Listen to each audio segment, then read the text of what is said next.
All right, man, this is the last week of the 2025 regular season. The Ravens and the Steelers, they're going to duke it out for the number 4 spot in the AFC North title. And Carolina, they just went down to Tampa. So Tampa now is the NFC South division champions and the 4th seed now. But tonight, man, we're going to talk some football, man. It's still podcast panel month, and we got 2 topics from our very own Young Mark. So tune in and see what he got for us tonight right here, ladies and gentlemen, on your favorite sports talk show on YouTube. I'm talking about The Sports Talk Show. I can't accept the loss, I'm hard-headed. There's a little bit of madness to my method. Many falling off that fine line that I'm treading. I risk anything to be great, and I'm not letting nobody rob me of my victory. Number 1, that's what I'm meant to be. When by any means, only thing that makes sense to me, I can make nice or make history. I got that dog in me, yeah, turn me up. Big energy, got the crowd going nuts. I got that dog in me, yeah, ante up. I take on anyone, I don't need a one-on-one. I got that dog in me, yeah, I'm talking all bite, no bark. I could rip your squad apart. I got that dog in me, yeah, ante up. I take on anyone, I don't need a one-on-one. I got that dog in me, yeah, I'm talking all bite, no bark. I could rip your squad apart. I got that dog in me, so what's up? Yeah, so what's up? I told her move over, enough of that mediocre. I've been the man since cruising around in the stroller. I got ice in my veins like a cut in Minnesota. Why not show you how I'm built? Come a little closer, ayy. Lot of heart, been smart, aura gotta glow. We can restart, give head start, still get the same result. I'm about mine, don't you get it confused. I'ma win again, yeah, that's all that I do. I got that dog in me, yeah, turn me up. Big energy, got the crowd going nuts. I got that dog in me. I feel like I'm running out of tunnel with that music. Woo! Thank you so much for being here with us on this Saturday night. This is the first show of the 2026 year. And again, man, this is your favorite sports talk show on YouTube, man. In the whole YouTube sports community, man. We are the Real Sports Podcast, and this is the Real Sports Talk Show. And I'm working on some new sponsors this year. So, but you can check out our current ones down in the description box below. All the promo codes and the links, all that good stuff is in the description box right just below this video, man. All right, man. Thank you guys for being here with us tonight, man. And you guys, man, we got a great show for you guys tonight. So come be a part of the show. Come be a part of the show, man. Give us your comments, your opinions in the live chat, man. If you have any questions for these gentlemen right here, or if you have anything to say, man, please feel free to put it in the live chat, man. Be a part of the show, man, because here in the Real Sports Podcast, your opinion counts. Your opinion counts. Ladies and gentlemen, I am sitting right here, ladies and gentlemen, with the best of the best. They are the best at what they do, ladies and gentlemen. They can go toe-to-toe with any podcast panel out there. So you hear that? I'm putting a challenge down right now. Any podcast panel out there that want to challenge these guys right here, bring it on. They are the powerful Real Sports Podcast panel. And y'all already know him right now, man, over the Purple and Gold Bars podcast. Ladies and gentlemen, the Canadian Destroyer, Latino Heat himself, representing the Minnesota Vikings, ladies and gentlemen. He is reigning supreme.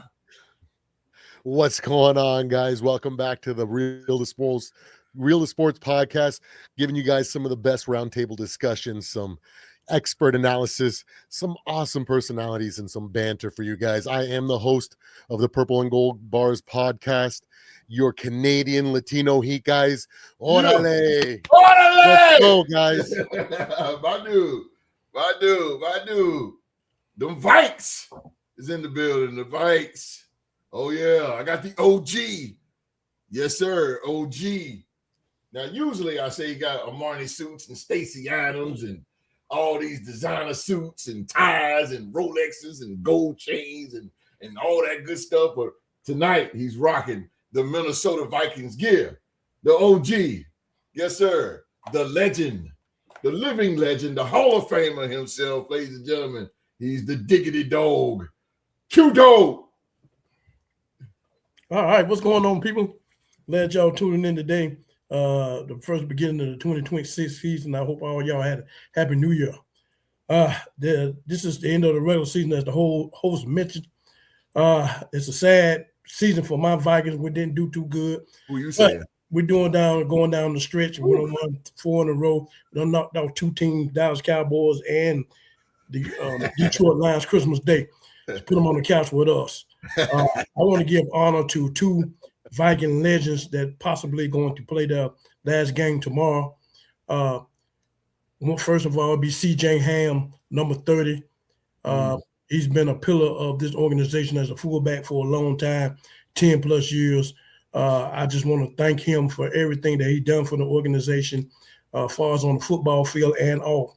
I hope that you and your family enjoy your retirement, and possibly you can come back and work on the Viking staff.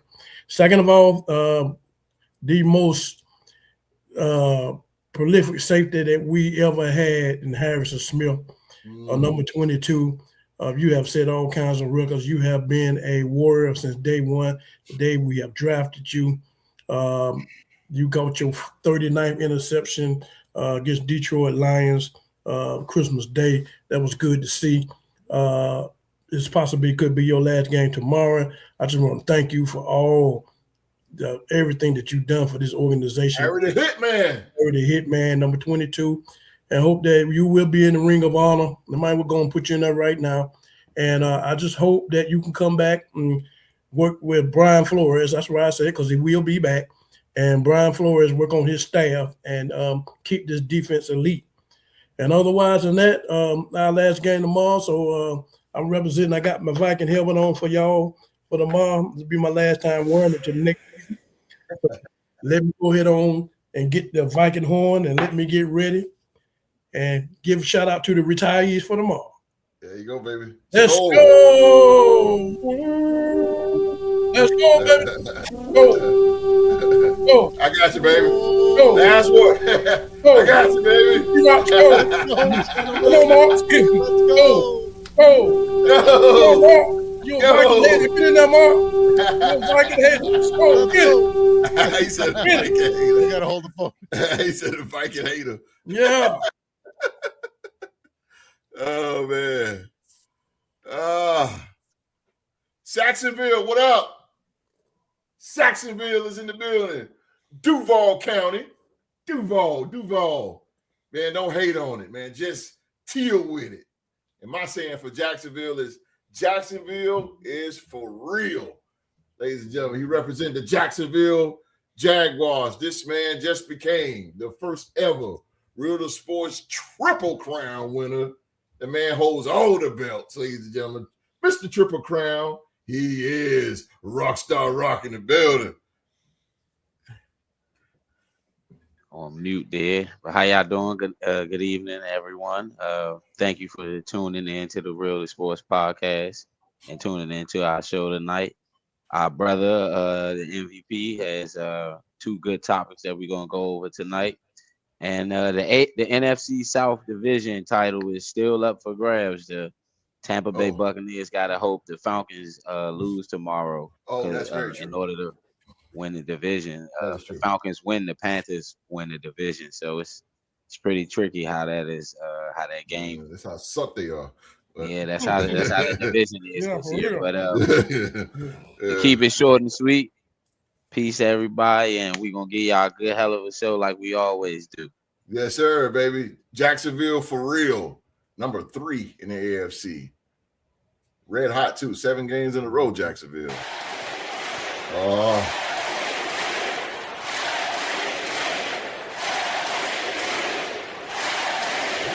My man. Yes, sir. Yes, sir. Representing the Black Hole, the Raider Nation. My boys, the 3-time Super Bowl champion, the Las Vegas Raiders, still hanging on to Oklahoma. He's still Oklahoma State alumni, ladies and gentlemen. Better know it. All day, baby. And he is our moderator for the night, He's a 2025 Real Sports Podcast MVP, ladies and gentlemen. He is Mr. Young Mark. What's going on? It's great to be back in the Real Sports Podcast, back with my brothers yet again. I just have a message to everybody out there who's a Raider hater in 2026 or in 2025. Enjoy it while it lasts. That is the worst it will ever be. I hope he took a picture of it, frame it, because going forward, man, it's about to be a whole new day, Raider Nation. Damn right. Bench tour about to be something mean. Yes, sir. Next year. So brace yourselves. The Raiders are coming. Let's go, baby. Raiders. Yes, sir. Heisman Mendoza, baby. God damn it, right. Yeah. Coming back, baby. Coming back. Oh, man, live chat. Okay. KC about to be on the team with a 15. Goddamn right. Chilla Dupree. Yeah, right. Yes, ma'am. Happy New Year's to you, Miss Dupree. Philly G is up in here. Philly G. What up, Philly G? And the NFC East back-to-back division champion Philadelphia Eagles. What's going on, Allie? What's going on? Y'all came back, man. Thank y'all. Y'all came back. Denver Matthews. What's up, Denver? What's going on, baby? What's going on? What's going on? Trivia. What is the name of the Jags mascot? Come on, Rock. Jackson DeVille. Jackson DeVille it is. That's why he's a Triple Crown winner. Let's go. I'm trying to tell y'all, boy. I got the best podcast panel on YouTube, boy. I'm trying to tell you. That's what it do. Don't ever test my dudes, man. I heard in the playoffs the Jags are going to play soundbite of their coach saying Duval every time they score. Okay. We got a Jacksonville Jaguar up in here.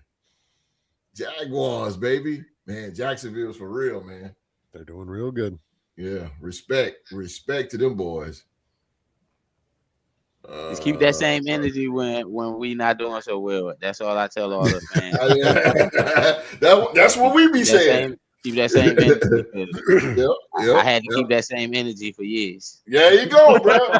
Hey, look, you stood on business, and look how it paid off for you. You stood on business. Can we talk how the Titans mascot is a raccoon for some reason? What's up, Brooke? I have no clue. Some of these teams kind of like that. They don't. But what can you get out of a Titan? A guy in a Spartan uniform or something? Hey, man, that'd be pretty cool. That's a little, yeah. That's what USC does for the Trojan and the Kunsa right there. Yeah. A giant. They should have a guy on stilts in a like, I don't know, huge, like Golem style guy, like something like that. Holy hell! At the Ringling Brothers, Bonham and Bailey. Yeah, some of these mascots don't even line up to their team. Happy New Year's, guys. First time listening here. Got a quick question for all of you. Sure, man. Go ahead. Put all your questions in the live chat, man. Let's come be a part of the show. You got any questions for these four gentlemen right here? Go ahead, man. What do you got? Night Sims. Matthew. What up, Matthew? Matt came back. My team didn't make the playoffs, but I hear we didn't play for Max Crosby. Well, you heard wrong, sir. No, 98 ain't going nowhere, my friend. No, sir. Hey, bro, we'll send him to Minnesota in exchange for 18 and a couple first-round picks. No, don't need him. That's in your dreams. We got Dallas Turner. Oh, damn. Inflatable PlayStation, get them all day. Inflatable car guys like a Viking. What does that mean? Uh-oh, you should take a shot at the Vikes. Inflatable car guys like a Viking. Oh. Okay, here's the question he got. He said, with all the injuries in the league this year, let's say all the teams were healthy, how would you see the league turning out, specifically the NFC North, AFC West, and the AFC East? It's a great goddamn question. Mr. Moderator, you want to hit that first? I don't think much would have changed with the NFC North. because injuries didn't really hold anybody in the division back except for Detroit. But even if Detroit was healthy, I don't know if they would have had the offensive firepower to keep up with Chicago and with Green Bay. Yeah. It would be interesting to see how Green Bay would do if they still had Micah Parsons, though. That is interesting. Yeah. In terms of the AFC West, same thing, really. Mahomes' injury happened so late in the season that I don't really know how much of a difference it would have made if he would have been healthy and nobody else in our division was really hurt this year. The Raiders just suck. I mean, that just is what it is. Injuries won't play a part in that. Yeah. The AFC East, yes, same thing. I don't think injuries played a part in any of those divisions because Tua sucks, whether he's healthy or not. Nobody from the Patriots or Buffalo really got hurt, and then the Jets just don't have any talent. So yeah, I don't think injuries really affected any of those three divisions except maybe the Packers. Q, what you think? Well, I'm kind of like with Mark, especially with some of the superstar players and some of these teams in these divisions. Yeah, I mean, I think it will be different. And we mixing the Michael Parsons and especially the AFC West out there with the 49ers and with the 49ers and the Seahawks, which are playing here in a few. We know how competitive they can be, and then with their star players. So yeah, I mean, I kind of understand what you're saying, but unfortunately, injuries do happen. They're gonna happen every year, and so and it all depends on who the injuries happen to. You know what I'm saying? Especially your key players. Like we won't say we know Michael Parsons is the key injury that happened this year, but Green Bay is moving on without him. But we know that they can use him in the playoffs. And so, but they're gonna have to come together and see what they can do as far as in the playoffs. But I never really thought about that, nothing like that, because I know injuries do happen. Our teams can, I hate injuries, especially the ACL tears. Put a player on the shelf, and you don't know how they're gonna be when they come back. I specifically like one player, Malik Neighbors. I think he can be prototypically Randy Moss type-ish. To me, I like the way he gets the ball. So I like the way he plays. I hate that happen to him, but it just happened. So I don't really, So it would change, but unfortunately, that doesn't happen in the NFL. These things do happen. So yeah, they do happen though. Latino Heat. Yeah, I think when it comes to the AFC West, we may have seen the Chiefs maybe pull out like a last-minute ditch effort to try to make it to the playoffs, maybe squeeze in at best case scenario, but probably not because it happened so, late in the season where they were already kind of dead in the water. AFC East, it is what it is there. Tua isn't the greatest. He's already been benched, and Quinn Ewers is going to be taking over for that spot. Yeah, that's what I said. Quinn Ewers. When it comes to the NFC North, I think that if everybody was healthy, I think we make all four teams make the playoffs. I think the Vikings squeeze in by the skin of their pants. We were already basically one game away if we didn't give up that. There was 3 or 4 games where we lost on the final drive, game-winning drive that we just couldn't complete, right? So we healthy, that could have changed things. I don't think that we would have been like the team to beat in the NFC North, but I think that both the Lions probably, edge out. Lions and Vikings get anywhere between 10 and 11 wins. And then the Packers and the Bears do as well as they have, right? So probably seeing a first time, or have we ever seen NFC North, all 4 teams making it? But it could have been a season for. It's always the Bears behind. Yeah, they always it's always one of us that's kind of like, even when we get 3 in there, like there's only one team that's kind of struggling. But this year, had everybody been healthy, the Detroit defense was completely obliterated. Our O-line was completely obliterated too. That cost us a good 4 games. Micah Parsons, him being injured, totally affected how they finished off the season. They may have had a higher seeding, right? So I think that's really the only division that we may have seen a bit of movement in comparison to the other 2. Okay. Rockstar Rock. Okay. As far as I'm gonna start with. Well, the East was always gonna be a 2-man race as far as with that division, a 2-team race Yeah, yeah, with right. New England getting Mike Vrabel and what Buffalo has done for years, owning that division the last 5 years. I didn't have any faith in Miami. I didn't have it. Well, damn sure I ain't had no faith in the Jets because they didn't have a quarterback. They didn't have a quarterback going into the season that was going to at least complete passes, stretch the field. The situation in Miami, I just think that was just bad based off of how they gave up certain veteran pieces early in the offseason when they traded Jonnu Smith and Jalen Ramsey. They didn't think about how, them veteran guys could have, kept the locker room in a good, up and coming things of that Mm-hmm. nature. Mm-hmm. The AFC West, I believe, well, when the Chiefs lost, I believe when they lost that game to the Chargers and Mahomes got hurt, I believe that's when they got eliminated from the playoffs. So that exited them out even trying to make a run at the end of the season.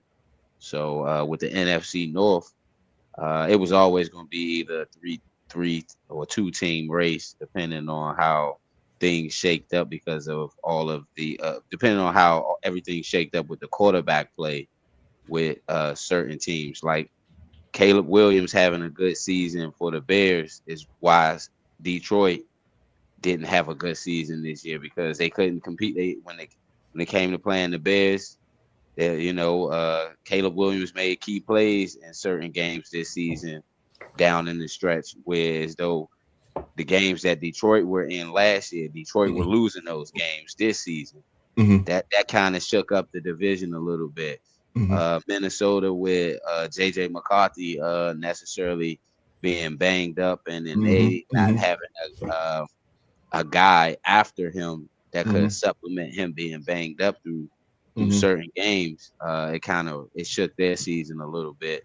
Mm-hmm. And with Green Bay, Michael Parsons getting hurt, Mm-hmm. I believe that shook their defense up a little bit, and they also had Jordan Love and Malik Willis banged up as well. Right. So Right. I think injuries is on all, like Q Dog said, it's always going to happen because it's a physical sport. Mm-hmm. Some guys are getting injured and they're not even being touched. You Right. see Mm-hmm. guys take the wrong step and then it's Yeah. over. So Yeah. you Yeah. That's know, true. uh, it's just a part of the game, and sometimes you just some teams get lucky and some teams don't, and so that's my take. Okay. What team suffered the most because of injuries? Because I think it was either Eagles, Bengals, or the Giants. I I think mean, it's the Bengals. Joe Burrow stayed hurt. Yeah. Yeah, I think it's the Giants. Yeah. The Giants, it The affected the Giants. Giants more Oh, because Brian Daboll lost his job after Scatterboo and Malik still Neighbors got did. hurt. Yeah. Still did. What They about the fact offense that was like it's a moving. single game with the entire starting offense? I'd Like say the kind of Vikings factor. for Yeah. sure. Yeah, that's true. I Defensive don't game. even think we Yeah, had a game with our entire O line either. It Yeah. was a rough season. I haven't seen something like that in a while, so Right. plays a massive factor. Watching you from the ATL dirt. Oh, Oh, okay. the Dirty Birds. ATL, baby. ATL with my old stomach grounds, boy. they Woo, go to the boy. conditioning, man. Like these My players old ain't. stomach ground right there, boy. God dang, boy. I think they're not doing too well with their conditioning in the off season. Strength and conditioning coaches need to step up their game. Yeah. Absolutely. They not hitting no ATL in the more. building. They only got so many padded practices, and Yeah. that's where the injuries are happening in the Okay. regular season when they got the pads on. It ain't, you're not hearing about a dude get injured for the rest of the season. In practice, sometimes you might hear it. Practice. I think that happened to Travis Hunter this year, but all of the Falcons, big injuries Chargers. been happening in game. Mm-hmm.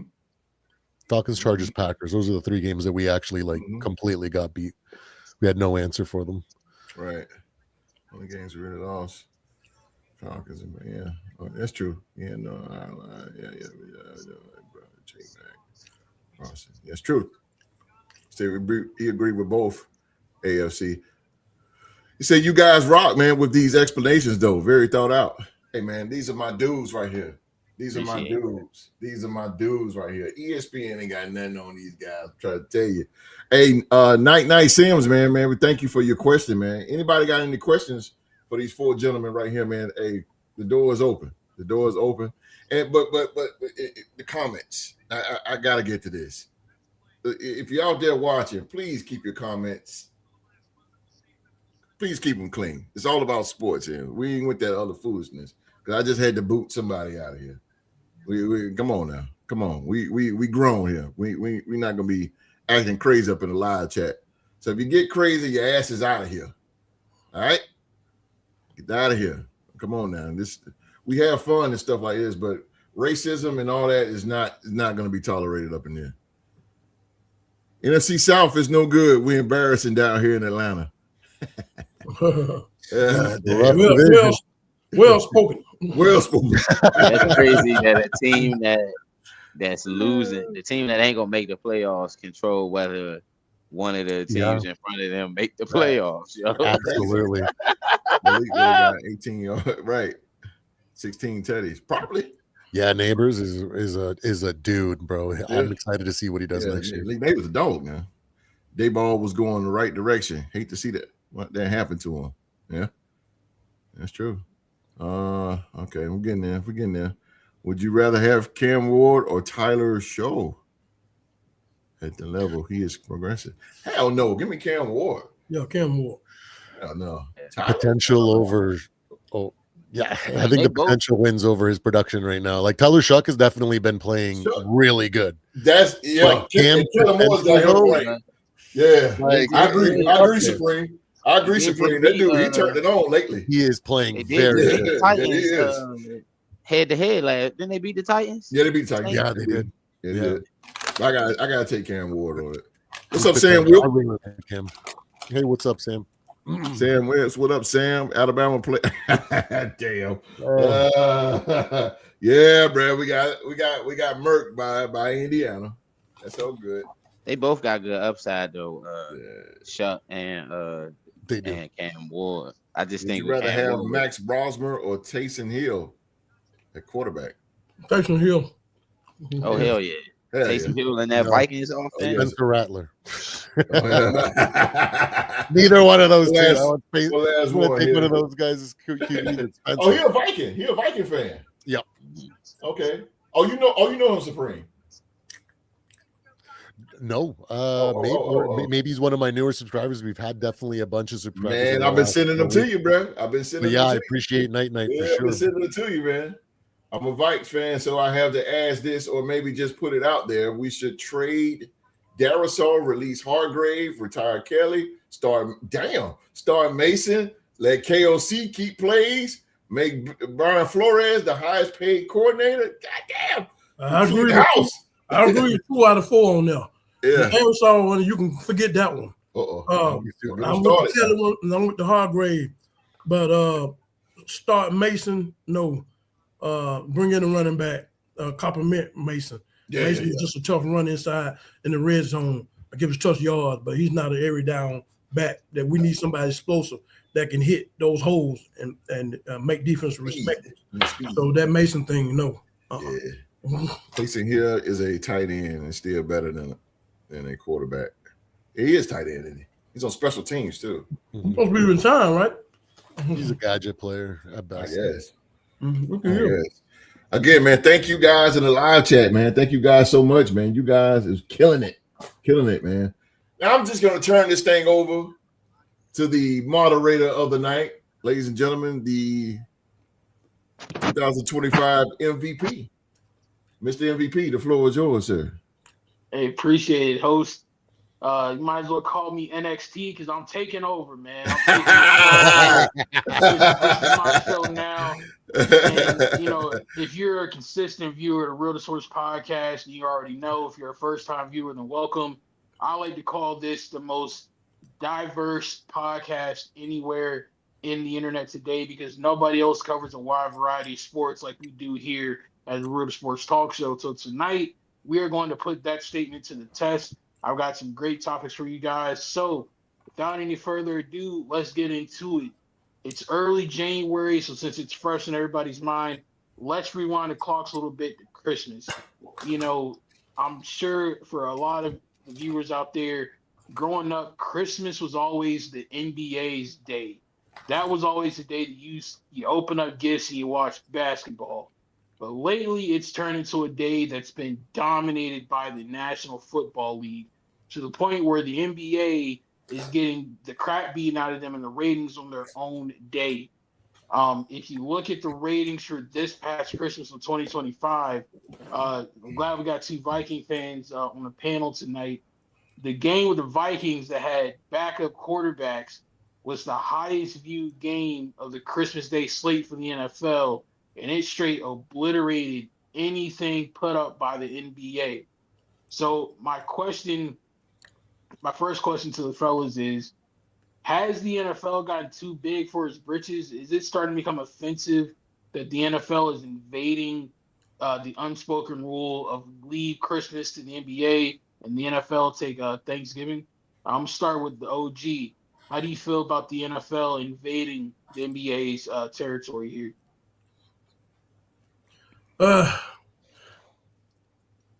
It does seem like the NFL, when it comes to sports, we know that is the most popular. Football is the most popular sport that's out there. You know, you can't dispute that. And I think it has got to the point where we have started out implementing these Thursday night games, which started a couple of years ago, which was never heard of until toward the latter part of the season. Now it's becoming a part of the regular season. And that being said, you was right, you know, and I never kind of thought about it. You know, Christmas Day was just all NBA basketball from noon to night.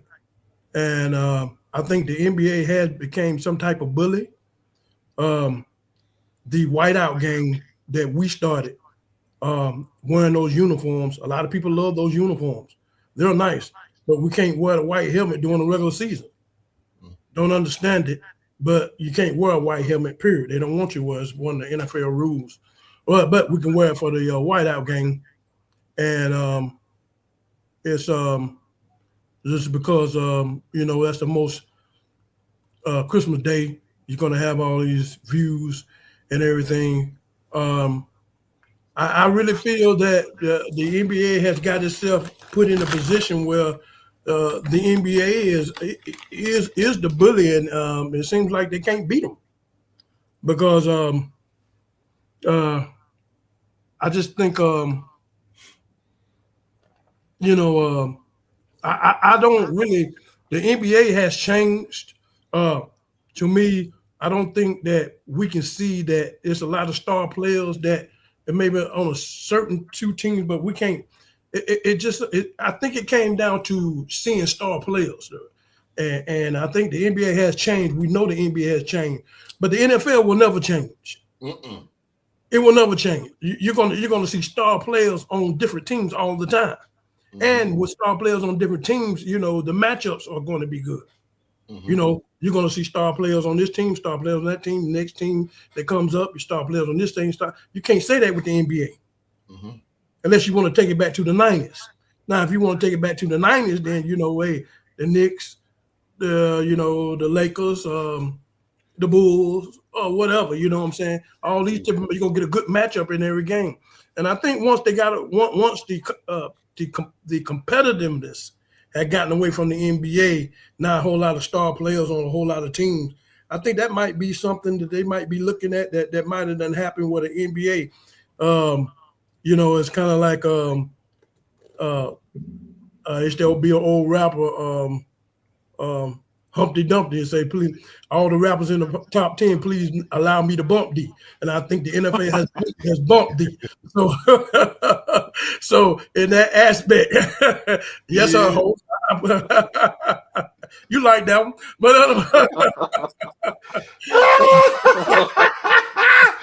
my man, that went old school. Yeah, so I really didn't never look at say to you brought it up, Mark, because I'm so NFL and I love teams on the NFL. I'm more NFL than I am NBA. But since now I'm thinking about it, it used to be a time where it was NBA all day on Christmas Day, and but here as the host is showing the views on Christmas Day games, you look at the numbers. I mean, they're getting beat by look at these double-digit numbers, and we see on the screen. That's what I'm talking about. And because look at these matchups. What? Cavaliers, Knicks. I mean, I can give you that one. Spurs, Thunder. I can give you that one. Magic, Warriors, Rockets, Lakers. I mean, it goes down as the team plays towards the West. And this right here goes to show you that that's what it's all about. We got into sports, and sports is all about numbers. They're all about their numbers. You know what I'm saying? And what the money, what's going to make the money. And the NFL is making the money, so they're allowing them to do this.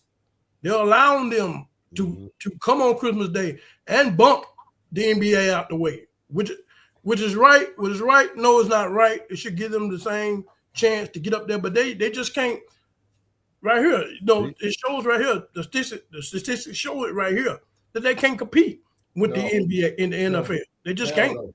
Nope. So that this is going to be a continuing trait until the NBA starts to show that they can get players that have competitive matchups that audiences want to see. So that really shows the decline of the NBA. It is headed in a downward spiral. So with the whatever the game they had, the finals game or whatever they had this year with the NBA, they're coming up with things to try to boost up the ratings. Because they're falling bad. Magic Johnson and Larry Bird is not coming back through that door to save the NBA.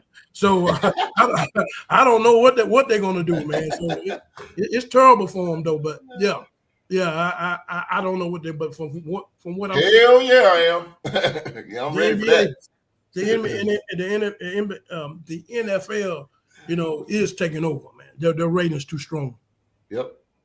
I feel that, OG.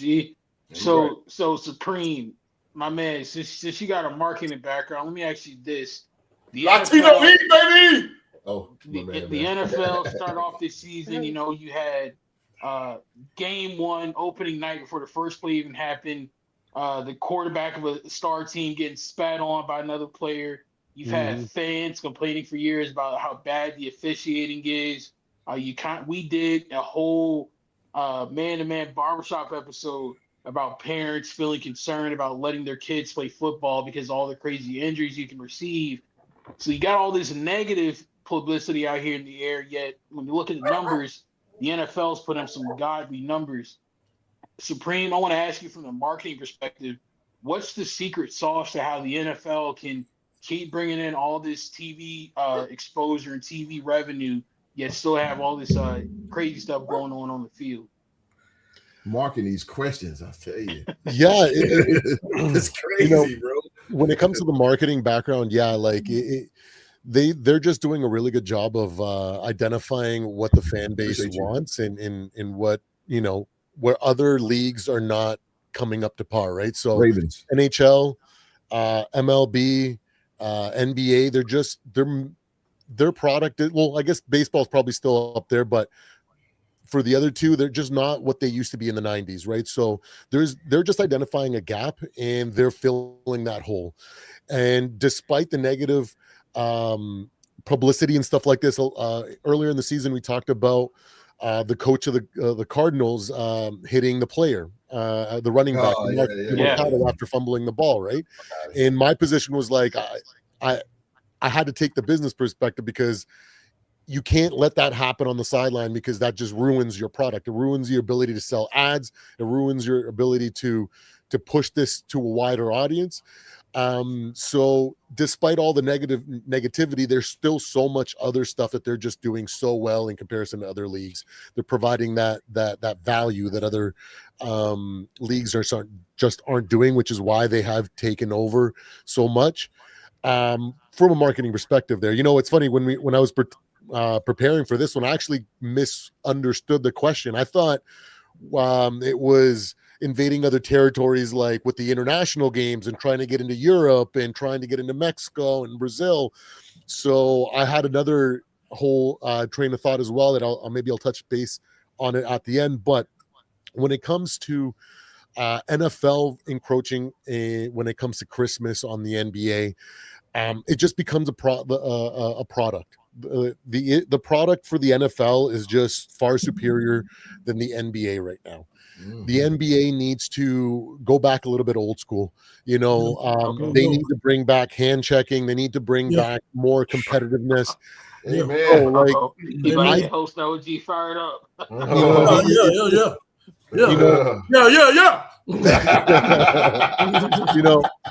Fogo James has definitely ruined this generation. You know what I mean? He's been jumping around from team to team. He's making the whole league soft. Player empowerment is just garbage, in my opinion. There's an order, there's a hierarchy, there's the ownership, and it just goes down. The players are at the bottom of this, and if they're empowered to run things, it just creates a product that we're seeing right now.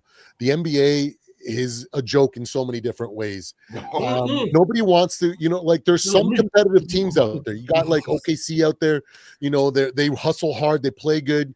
Denver plays a really good style of basketball, but then when you got other teams where you're just sitting there and it devolves into just a whole bunch of just teams just chucking up threes, it's freaking boring to watch. I want to see people getting postered. I want to see blocks. I want to see physical play. I want to see old school 90s style, more of that style of basketball. And the product is just inferior.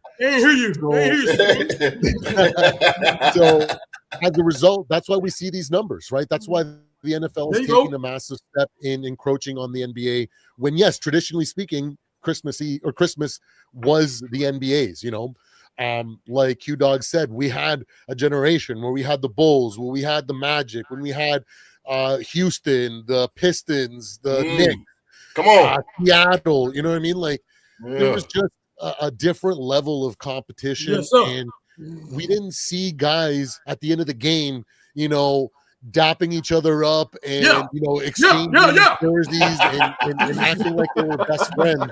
They would finish games angry that they lost, and it was different, So that, I think that's where it comes from. And then the tie-in for where I thought it was going, where we're now trying to encroach in on the all the international markets. I think it takes away from the quality of product because the teams are traveling. There's jet lag. They just don't get to prepare. My Vikings team traveled with like 100,000 pounds of like workout equipment and all this stuff. Like, it just makes it makes the product inferior when it is in these international markets. Some of these fields, man, in Brazil, in Mexico, and in Ireland, just horrible. You got field goals getting blocked by the freaking camera wires. You know what I mean? Like, it's just, and then on top of the fact that in the US, a lot of these freaking stadiums are subsidized by the city as well as other organizations. So when they're not playing, they're not generating revenue for the state. And on top of that, there's another layer where some of these teams, if they don't play in the international game or they don't lose, you know what I mean? Like, the losses that you face international or the games, it just changes the outcome of the whole season for some of these teams. It's difficult to travel internationally, deal with all that, deal with the whole hoopla and everything, all the added just stuff that they had to do outreach to get the NFL out into these other markets. So that's where I thought you were going, but I think it's definitely for NBA versus NFL and NHL. It's just an inferior product, and the superior product is winning. So maybe it's not a thing of being greedy. It's just when you see an opportunity as a business and there's a gap to be filled, you take that spot up before somebody else takes it, and then that's how you make money and grow. I feel that. we appreciate the word tonight from Reverend Supreme, man. He definitely preaching to the OGs. You're gonna take up offering now. We're gonna take up offering. Drop them Yeah, super chats. yeah, being bro. trash. The next He being person. trash, baby. I got $1. The next person I want to go to on this is my main man, Rockstar Rock. Because for those of you who don't know, man, Rockstar Rock has one of the most diverse palettes when it comes to sports. Like there were times where me and this man be riding That's home my from work, dog. having conversations down the highway about everything from wrestling to That's football to my dog. basketball. So if anybody knows a diverse feeling of sports, it'd be my main man, Rockstar Rock, is evident by his undisputed Triple Crown Trivia Championship. So, You Mr. better Rock, know it. I got a question for you, man, because you're a big college football fan as well. Because it's not just the NBA that's being dominated by the NFL in ratings. The college football playoff, the first round of the playoff, had to go head to head against the NFL again this year. This year for the college football playoff in 2025, they averaged approximately 9.9 million views, according to AP News. But compared to the NFL was getting about 36.8 million viewers on average, Good compared to what the college football playoff was doing. So, Rockstar Rock, my question for you is: should college football make any adjustments, or what adjustments can college football make to where it can compete with the NFL? Because we talked about quality of product. College football has that. The 12 best teams are in the playoff. When it comes to tradition and having huge fan bases and marketing, college football has that, yet it still can't compete with the NFL. Yo, Right. Mark need to be in journalism, bro. I swear. He need to be in journalism, bro. Good God Almighty. Go ahead, Rob. So Rock, I'm gonna ask you that same question. Should college football feel a type of way that they're losing Saturdays to the NFL? I don't think college football should feel that way because when the NFL is pretty much scheduling their Saturday games when the college football season is pretty much on their ending. Now, if they expanded the college football playoff, then now you're talking about something because now the college football playoffs going to have extended dates. It's going to be extended Saturdays that they may need to get results for the games regarding to the playoff system. But as far as with the NFL having Saturday games, they didn't have Saturday games for years. Back even in the early part of the 2000s when Ray Lewis and Peyton Manning and Brady was still in their prime of their career, they still had Saturday games. It was just always late in the season, in like week 16 or week 17, instead of it being the actual, because back then they played only 16 games. They played only 16 games, 17-week season. So and then the thing about it is that the NFL also expanded their playoffs as well. Back then it was only 6 teams. It's a 12-team playoff. Now there's 7 teams on both sides, making it a total of 14 teams. So the NFL is going to keep doing what they're doing. They're a machine. So the ratings is going to keep going up. The thing about it is with the NBA put their season out. They put their schedule out later than the NFL. So these Netflix games was already pre-scheduled, regarding of what the NBA was going to schedule for their Christmas games. So true. Whatever their lineups was going to be. The NFL put their games out. The schedule come out in May. Right when they doing their top 100 NFL players for the year. They put out the schedule. So they're going to keep adding games because we as the fans want to see the type of matchups that they're going to schedule on those days. I'll bet. I mean, this year, based off of the result of how certain things happen to certain teams, the Christmas Day matchup, people could have said, well, the Cowboys and the Commanders didn't have anything to play for. Eagles and Lions. The Lions and the Vikings was, that was a divisional matchup. The Broncos and the Chiefs didn't have a quarterback going into that game. So, some people wanted those games to be flexed, but to see the amount of people that actually watched all 3 of those games is outrageous. And speaking of the NBA lineup, that only go to show you what the NBA is promoting. Cavs and the Knicks was the only East Coast game. Fuck out of here. And that game came on at 12 o'clock. Cavs and the Knicks was the only East Coast teams that got publicity on Christmas.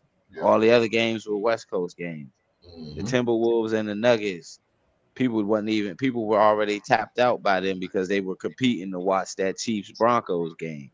So, it just depends on the viewership and the market of those games. The Timberwolves Nuggets game came on at like probably 10:30 at night here on the East Coast. We're not watching that game because if it's Christmas, you either winding down with your family or you winding down and doing things else. So, out of all of that, I just think that the NFL is gonna keep doing what they're gonna want to do. They're a machine. It's not really saying it's greedy if it's an unspoken rule.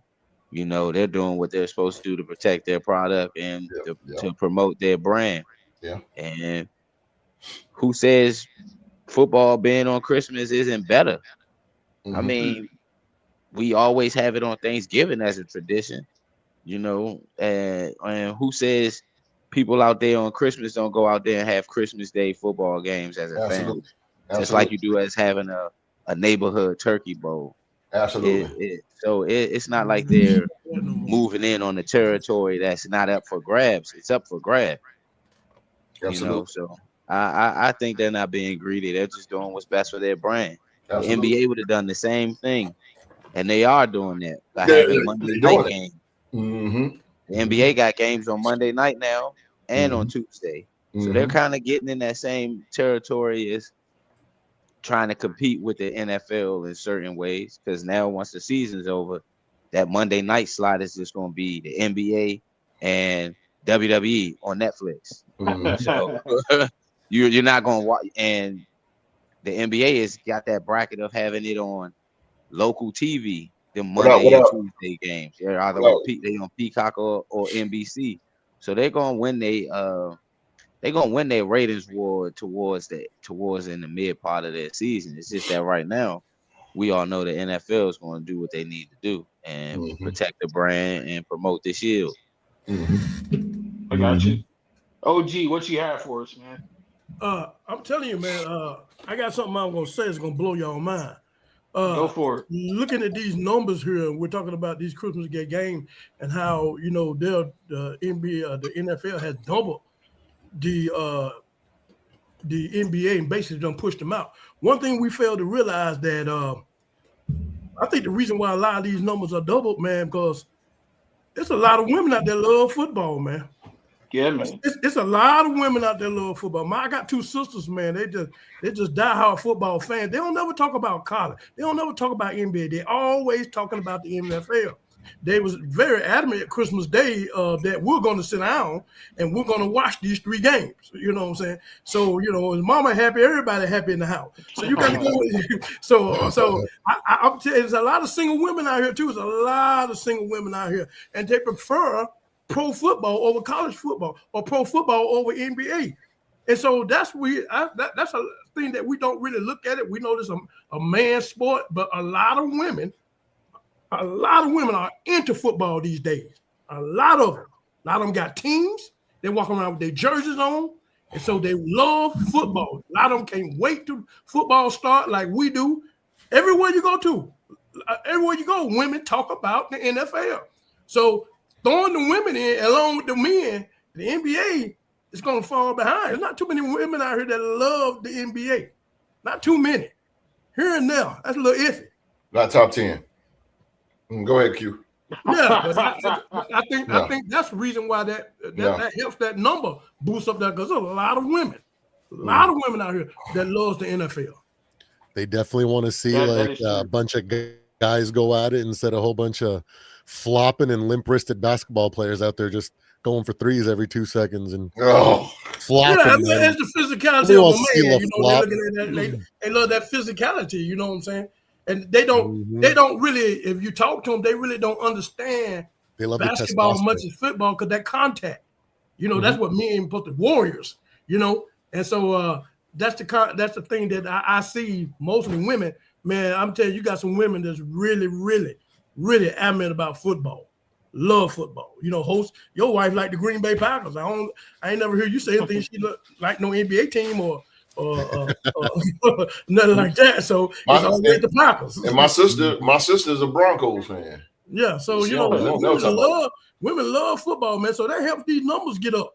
You know, during Christmas Day, you know, you're going over mama house or whatever, you know, and the mama and the females are there, and so you know, wives are there, and they love football. So that's what they don't want to see no basketball. You don't want in the room by yourself and watch that TV, but that living room TV is going to be the NFL. Damn right it is. Mm-hmm. you do make a point though, Q Dog, though, because over the years, as far as even when Kobe was in the league on Christmas Day, by like the fourth or third Christmas Day game on the NBA, you wasn't really paying attention to the TV. You wasn't. You was doing something else. Like by the fourth or fifth Christmas Day game, you wasn't paying attention to the score or paying attention to the game. It was probably like the first two games on Christmas you really wanted to see, and then by that third or fourth game, you really wasn't paying attention. But he right about that. A lot of women do love the NFL. As far as football teams. They really do. You see them in more jerseys, in the NFL jerseys than any other type of sport league. That is true. So WNBA. That's why you see these numbers there. You know, I really feel women got a part of this with these numbers out now. You know, saying outnumbering the NBA like that, because a lot of women going to watch the NFL on Christmas Day than the NBA. I want to get the host. I ain't forget about my dog host. I'm gonna get you in a second, but OG brought up something interesting to me. OG, I wonder why women like the NFL more than the NBA, because at least in the NBA you can actually see the players' faces. You know what I mean? Like they're not, you know, covered from head to toe in equipment and gear. At least in the NBA, like I can see, you know, who this is playing. I can see their names and everything. Why do you think women like football more than like basketball, if that's the case? I think it's more of the just men itself, the being warriors, the physicality of the game, one trying to stop the other one, the hits. You know, you can hear women when the teams are playing, throw the ball, stop them, boy, this and that. A lot of times they don't know what they're talking about. They just know the general aspects of the game. They don't know nothing about plays. They don't know nothing about offensive coordinator, defensive coordinator. They just know that ball moving up down the field. Players, I think it just got a lot of doing with the physicality of just men. You know what I'm saying? They're just men out there being men. You know, and a lot of them got young men that's growing up. They rather, you know, I know they don't want. They rather, if you see them at these Pop Warner games, you know, they cheer for their son more on a football field than they do basketball game. Basketball, I think it's just something about. I just think that's just a man's sport to them. That I think maybe the NBA is just that, you know, it's just it might be just kind of feminine to them. You know, because you don't see women football players, but you see women basketball. You used to. Well, I mean, you lingerie league. They do got a football league. Lingerie league. You do see them, but there's nothing like on the level of NFL football or WNBA. You don't see that, and so a lot of them deter from the WNBA because they don't want to see women. They don't want to see women out there. They'll tell you in a heartbeat. I don't look at no woman playing no basketball. They want to look at men playing football.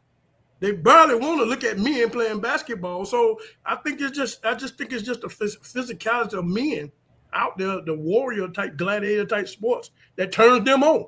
It turns a switch on in them. It really does, you know. And to the point where they get involved in football, they're arguing against us. You know. Yeah. So, you know, you competing with your old lady or you competing with your wife, and you know what I'm saying, and you know, and y'all. And I think that's a beautiful thing to me. Yeah. You know, I think that's a beautiful thing that women are into football like that. I like that. Hey, host. How much grief was Mrs. Drew to the game giving us that time when the Ravens? Oh man. Oh god damn! She about to put us out. Yeah. Hey, who had the last No. laugh at the end though? Yeah, Raiders. There you go. but yeah, I think that to answer your question, I think that's what it is.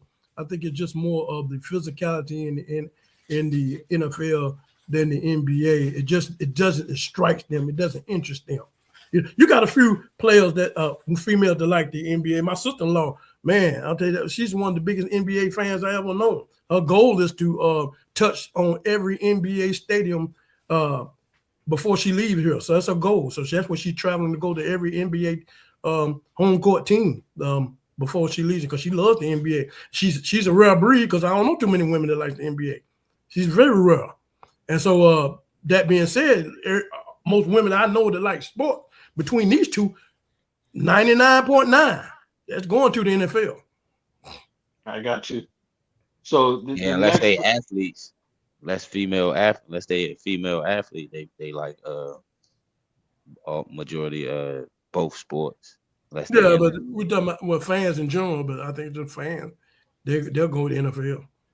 Yeah, I think it taps into the primal nature of women. You know, like remember back in our generation, whenever you'd see a fight on the playground, the ladies were surrounding just as much as the guys in rooting it on. And right. You know, the tough guys, they were getting the chicks, you know, back in the day in the gladiator days.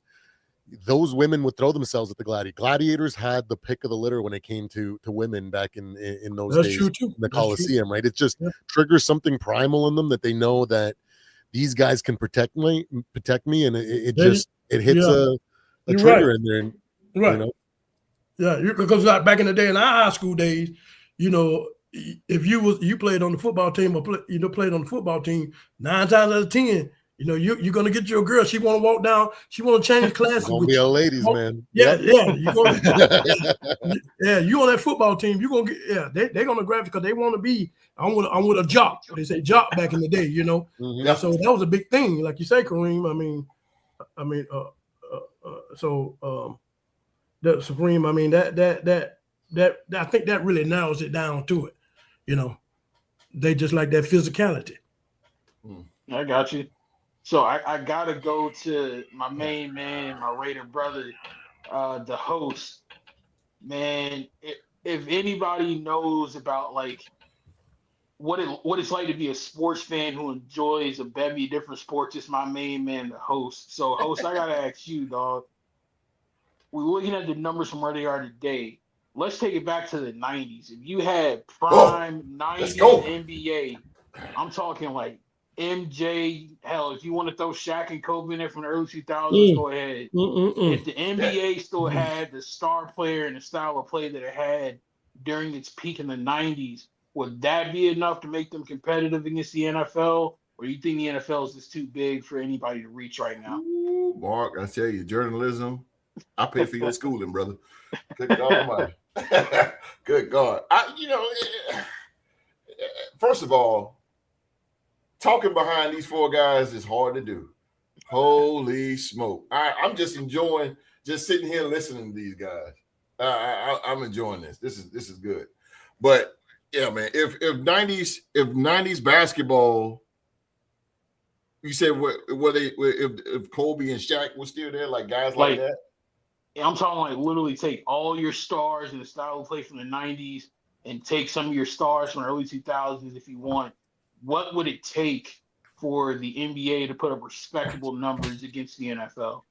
That would be it, brother. I think that would be it. And people shying away from the NBA because of the like Supreme was saying, the game is just so soft. You got Steph Curry, who ruined the NBA by throwing up 3-pointers every night. I mean, just all the time, bro. You don't see only big man you really see in the post now is probably Nikola Jokic. About the only big man you're gonna see him, even at Wembley. My guy, Wembley. I mean, he's got 7'3", but he's running point guard. That's insane back in the 90s, in the 80s. I never seen Manute Bol take the ball down court. I never seen Bill Cartwright or Kevin Duckworth, or I never seen those guys go down the court with it. Like, kidding me? fuck out of here. Like, no, dog. It was point guard plays point guard. But anyway, I think the level of competitiveness, man, because I remember as a kid, the NBA was on NBC. And Yeah, I remember, man, used to just drop everything. Me and my brother, we dropped everything and go watch the game. And the games back then, the final scores was like 81-77. Nowadays, you got 135 to 120, 167 to 140. Like, and it's all because, and this person here, he got 33 pointers, and this other person, he got 57 points. It's just insane. It's just not. And Adam Silver ought to really hear this show and hear what you got to say, Mark, and hear what these guys got to say. I'm talking about Supreme Rock and Q Dog. They really need to, hear what you got to say, man, because the NBA is it's dwindling little by little. It's really, really, really getting with the All-Star game. That performance they did last year was terrible. That was terrible, man. And it drew a lot of people away from the NBA. It drew a lot of people away from them, man. And the NFL, if the NFL ain't careful, viewers going to get away from that. And it almost did when the whole BS with Kansas City. Yeah, everybody was like, "Yo, what is going on here?" And everybody know, I hate Kansas City, but still, people was like, "I don't even want to watch this, man," because they let Kansas City get away with everything. But now, noticeably, you see Kansas City stopped. You see all the favoritism stop for Kansas City. You see all that stop, so to get down to the point, man, I just think that competitiveness. We like when the Knicks and the Pacers was going at it. And stuff like that, man. We love to see that. We love to see the competitiveness in the NBA, man. Now it's just soft as freaking cotton. I don't even hardly watch the NBA, to be honest with you. The best game I've seen this year, and me and Rock talked about this, was Oklahoma City Thunder and the Minnesota Timberwolves. Anthony Edwards going against Shai Gilgeous-Alexander. That was the best game I've seen this year. That game was the best. Because it was, and that should have had high ratings because that game alone, you had two guys that was going at it. And this is a regular season game. But they was jousting, going at each other. That's what we want to see. The NFL is a monster. It's a global phenomenon, whatever case may be. And I'm going to say this and I'm going to shut up. But the NBA, the greediness and stuff like that, what you said, the question, is I don't think the NFL is being greedy. The NFL is kind of like the WWE and Vince McMahon because Vince McMahon started this. Vince McMahon was going to territory. Those pro wrestling fans out there, he was going to buying different buying their best talent, bringing them over to the World Wrestling Federation. That's what he was doing. Hey, come here, I got you. I mean, from Portland to Mid-South. To Georgia South, NWA, he was pulling talent. It wasn't being greedy. He was a businessman. I think that's what the NFL is. Seize your opportunities, man. Seize your opportunity, man. It's a big monopoly, bro. It's a big monopoly. Yeah. I don't think they're being greedy. See, I agree with Quentin. Women love to see warriors in football.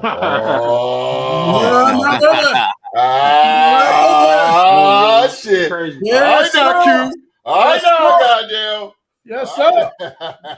OG, the lady whisperer, I see. Yeah, but you don't know. That's a Hall of Famer. Hey, he ain't told me nothing. I don't know. The reason Vince McMahon failed at football is because he was better at fixing games than the NFL. Hey, listen, Mr. Connor. Listen, man, you're gonna get me on my soapbox and don't open up a can of worms. I'm trying to tell you, boy, I'm a professor of wrestling, boy. No, I got two guys right here, Rocky and Mark, boy. That comment wasn't about wrestling. That comment was about the XFL. The original I know XFL. it. Yeah. There are still things that the original XFL brought to the table that are still being implemented in the NFL today. Yeah, that's true. One of them being something that somebody mentioned earlier with the cam blocking the field goal. Yeah. That spider cam came from the XFL. Shout out spring football one time. Yeah. Hey, Mark, before you move on, I'm gonna say this really fast. Go for it, man. If the NFL really want to make some money, If the NFL really want to get things going and fans like dominant like they got right now, why not buy the UFL and make it a development league just like the NBA has the G League? Because why would they spend money on a league when they already have college football? That's true too, but it's level. It can make it a level because UFL is still professional football. It's just at a lower level. They could buy the UFL and that could be their G League. So when players get hurt, instead of going to a goddamn practice squad, no, you go down to the UFL. And you still have playoffs and championships or whatever, blah, blah, blah. Something has to be done with the UFL. The spring to play, right? Yes, that's the only thing. And that's why the NFL is so dominant, because you're not going to get from September to February, you ain't going to get nothing. That is it. NFL is not going anywhere. They like you said, they stuck right there, bro. Right there. And I feel messed up in my head if NFL go to summertime. Oh, hell no. I wouldn't like that. Because we used to the cold nature Buffalo fans. They're gonna be pissed because they live and die in that snow. Green Bay gonna be pissed because that's how they get the advantage, because they know how to play in the element. Shut up, host. Okay. Hey, host, you're good, man. Cause Mark, can I piggyback on that with that question what you just asked, host? Go ahead, man. Go for it. I really feel that if that was to happen, you take that era of the 90s basketball and put that on Christmas Day, the NFL could not touch it. Facts. Couldn't touch it. The numbers would flip. These numbers would definitely flip, man. They would flip. But I think just because the type of players that we have, that they just can't muster up. They just can't do it. Yep. And see, that's what I'm saying. He agreed to Connor. That's what I'm saying. Yeah. MLB have minor leagues. The minor leagues, the G League is a minor league in NBA. Why the NFL can't get in a minor league? Why not? Hey, man, we've been asking that question for us. Yeah, they gotta do. Been asking that question, man. I love the UFL, man, and they need to really treat the UFL is their minor league. With the NIL and the transfer portal. They need to treat the UFL with some respect, man, because those guys play their asses off, and I'm so I don't want to go into it, but I'm mad at The Rock because goddamn, I love the UFL, man. Shut up, host. Go ahead, Mark. It's all good, man. I feel host's passion. The one thing that I have noticed over the last 5 years is that the same people who are NFL fans aren't necessarily football fans. So just because they support, the NFL during the NFL season doesn't mean they're like me and host and rock and watching college football every week, or, staying up watching the UFL in the spring. Some people are NFL and NFL only, and there's nothing wrong with that. No, ain't nothing wrong with that. That's just how it is. All right. But the next part of this topic we want to get to, ladies and gentlemen, appreciate you guys hanging out with us. Take it to a North Carolina legend, people known around the world, goes by the name of Dale Earnhardt Jr. And Dale Jr., he weighed in on this topic. He said on his podcast, and I quote, "I keep hearing about football, the NFL. We need to move out of their way, we being NASCAR, and we need to end our season. I don't buy that shit," he said. "We aren't doing great right now, but we don't need to leave the room. We need to get our shit together, and we need to make our way back towards some respectable numbers while still racing whenever the hell we feel like racing." So I'm gonna keep it with the host and start with my next topic here, gentlemen. Should other sports leagues adjust their rules? Should other sports leagues? Oh, he probably got a phone call. Should other sports leagues like the NBA and the NCAA football adjust their calendars around? I got you, Mark. Go ahead, Mark. My bad. No, you're fine. Difficulties. You're fine, bro. I was saying, should other sports leagues, like the NBA, like NASCAR, and like NCAA football, should they adjust their calendars around the NFL season? I'm gonna start with host. Well, I think, if I ain't mistaken, and I seen this before, like a month or two ago on Colin Coward, because I follow him. He's kind of like my role model as far as hosting stuff. I love the guy. I love the guy. But I think soccer dipped, right? Soccer took off, right? Did soccer? MLS. Yeah. Yeah, changed the MLS. schedule. Because they couldn't. They were struggling because of the NFL. They were struggling, so they took off, and now they're in the summer, right? I think they're in the summer. Spring. Okay. Yeah, Spring I and think summer. spring and summer. Okay. Yeah. So I think first of all, like I said, the NFL is not going to go nowhere. Now, I do remember. Oh man, what's his name? Somebody on the show that was talking about that, and he said that we're going to keep NFL from September to February. They changed the NBA. Okay. Had the season start Christmas Day and end in August. Okay, but we got to think about the WNBA as well. The WNBA, he said, late July to like December. Still, you're not gonna beat the NFL. You're still gonna lose ratings. I don't care where it is. I think sports leagues should try at least. But again, man, when you do stuff like that, man, to adjust like that, you got TV, you just got all kind of. Then that's when especially the NBA, because the NBA is a bunch of crybabies like hell. They already complain about they got to play this amount of games in a row, and I got to play on Christmas Day, and I got to play 20 games in a row. What kind of shit is that? But anyway, yeah, man, I think in order to get things around, because like this is the NFL is like the sun, and we just gotta evolve around that mother because it's a global phenomenon. So it's gonna be tough, bro. But I think like soccer got the hell out of here. They went on. They was like, yo, we can't do it. College football is really the only one that's gonna suffer too much with that. The NBA is suffering on their own weakness. They doing it themselves. But college football, nobody harder. Like even with now, Sam Wilkins and Elijah, he said, "Look, I'm going to watch a football game." He ain't watching us. He going to watch a football game. Hey, it's what it is. It's what it is, man. You cannot beat the NFL. You're not going to beat the National Football League because all of us, Supreme, Rock, especially Q, Mark, all of us, we don't care what's on TV on Sundays. I know me. I don't care what's on. I don't care. Football. My wife. No, I can go fishing. I come back around about 12:30. My wife already had TV on football because she already know from 1 o'clock to 10 o'clock football. That's just me.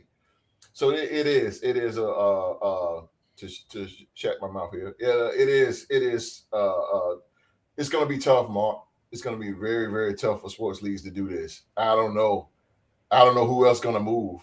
Who can move is the question. I don't know, Mark. I just don't know. I got you. That's a fair point. Latino Heat Supreme. What's happening? The NFL's influence is so big that up in Canada, the CFL is catching a lot of heat.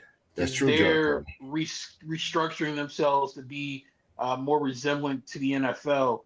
Do you think that the NFL's influence is so big that other sports leagues are going to need to change their schedules to fit the NFL season? New York Giants. Yeah. Well, let me put it to you this way. Like back in the 90s, we had a juggernaut. We had 2-3 beats come out of Chicago. What did teams have to do? They either had to build themselves up so they could compete against them, which it was next to impossible, or they had to figure something else, right? And find their own lane and wait until that dominance. Give me another trivia. So when it comes to modern day football, when we look at the actual leagues, right? Like the NFL is a juggernaut. And as of right now, they have a really good marketing department. They got really good advertising. They do a really good job of providing fans a level of product that just is far superior than other sports leagues. So like the CFL.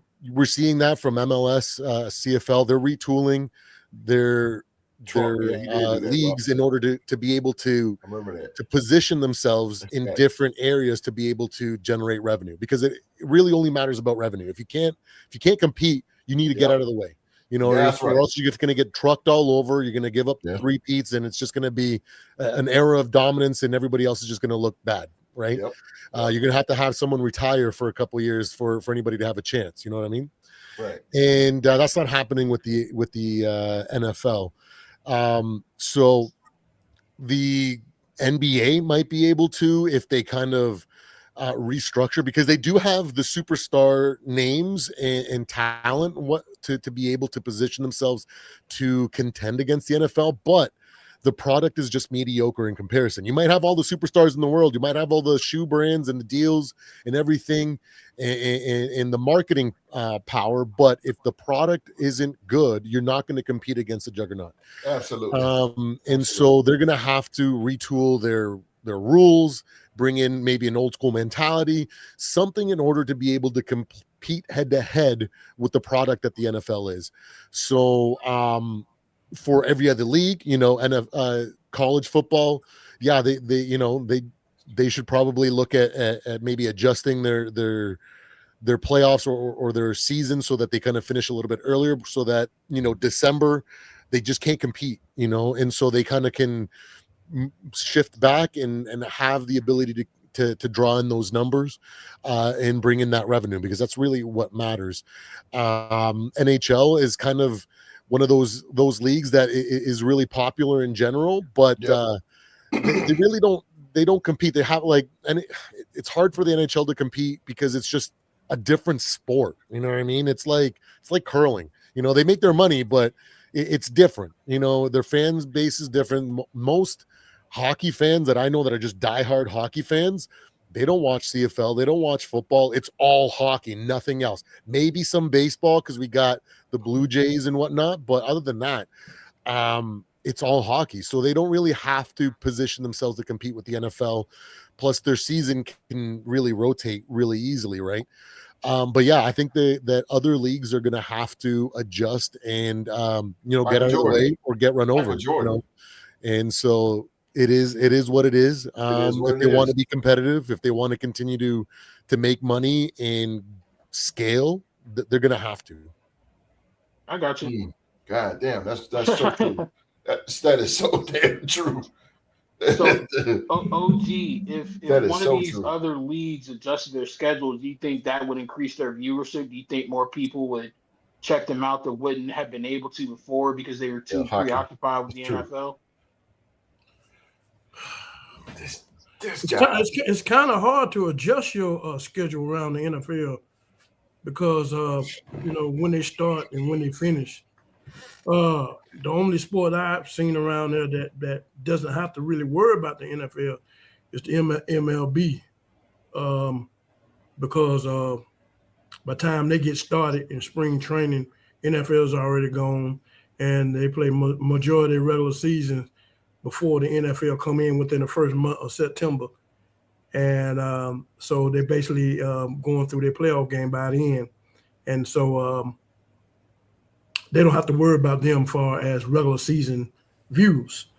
Only thing that I can say about the NFL that you're talking about, the NFL is really the King Kong of sports. Mm-hmm. And you got all these other animals that want to challenge King Kong, but King Kong is King Kong. Yeah. And so another thing is that we gotta look at, and I'm gonna go back again, that when we're talking about children, and most children when they're out here, they're starting sports, you know what I'm saying? A lot of them play more Part 1 football than they do basketball or baseball. It's the star players that they see. They wear the cleats, they wear the sleeves, and everybody, a lot of these little kids want to be NFL players, and a lot of these Part 1 teams, they're patterning their teams after. You can almost, some of these these Part 1 teams look like college teams. The way the coaches coach them, they have spring training. I ain't never heard of my life till a couple years ago that Park Warner teams have spring training. I mean, they're really into it, pouring this NFL into these kids like this. And the parents too, bro. The parents. And the parents too. And I just really feel that this only way they can really, the NFL will have to die off. And when I say die off, is that we deal with the concussions, but is anybody dying on the field? Nobody dying. But until players start to die, in each game we see players die, or players die every season, then they can annihilate football. It's just too dangerous. It's not worth nobody life. So you think it's bulletproof, basically? I just think it is, man. I just they pour too much into it from childhood. You know, then you're throwing in the women nowadays. Like I said, I mentioned that your other question.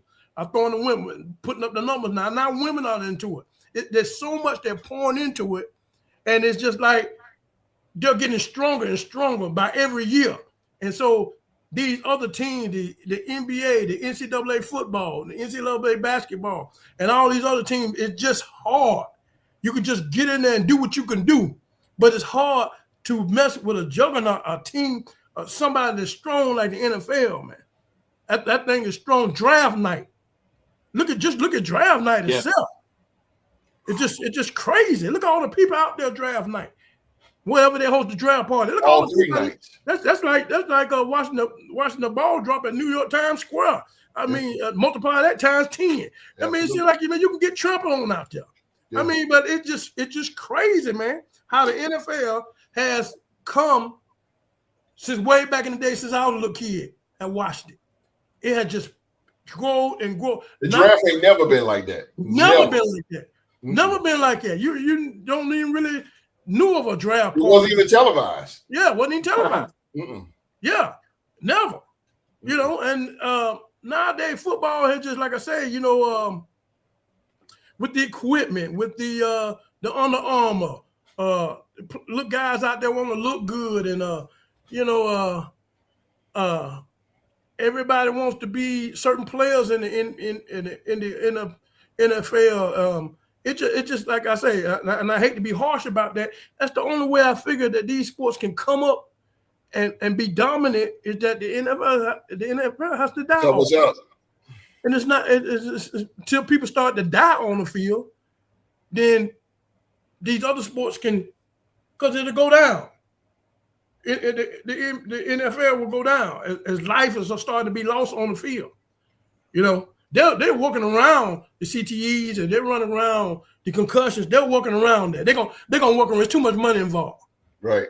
They're gonna keep working around that. But until people start to die on that field, we never seen that. We seen Ray Stinger get paralyzed, but we never seen nobody die. And we start seeing them start to die on a regular basis, then there you go. That's when the NFL go down. But until that, it's just no win. I just can't see there's no other sport that can be on that level or get to that level and override them. No, there's no way, Mark. No way. Fashion fun, man. Kansas City did take a little sting. I know, host, you just don't like Kansas City. No, I don't.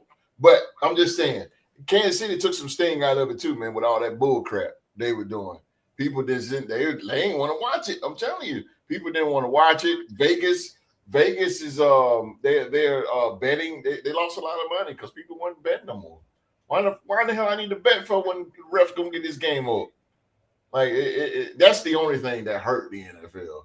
But yeah, like I agree with Q. Like you ain't gonna kill that. Yeah, you look at your girl, the with Kansas City, when she came in, and she bringing all the women in. You know, Taylor Swift. Yeah, I mean, you know, I mean, like I say, you know, like I say, man, I mean, I just can't see. I see it growing. I think it's getting bigger and bigger and bigger and bigger. And with the other sports, they'll just stay mediocre. They're just playing to be playing. Hopefully, you can get some fans in, and you're going to get fans in the NBA. You're going to get NCAA football fans. We're going to get NCAA college football fans. But on the level of the NFL, you can forget it. Exactly. It ain't going to happen. Because It ain't going to happen, bro. Even with the Super Bowl, the Super Bowl is the biggest goddamn champion out of all sports. That is the biggest because they make that a spectacular.